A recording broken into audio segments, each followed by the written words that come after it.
Kamusta ka naman? Okay lang. Si tatay, ganun, nangunti na ng ani niya. Nalulubog na kami sa utang.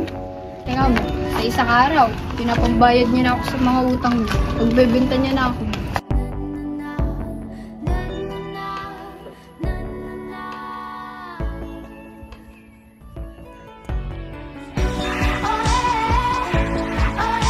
Hello, Lando?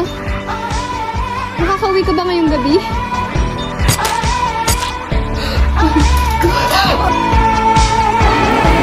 Wala akong pambayad sa'yo. Katawan ko na lang. Sino yung pulis?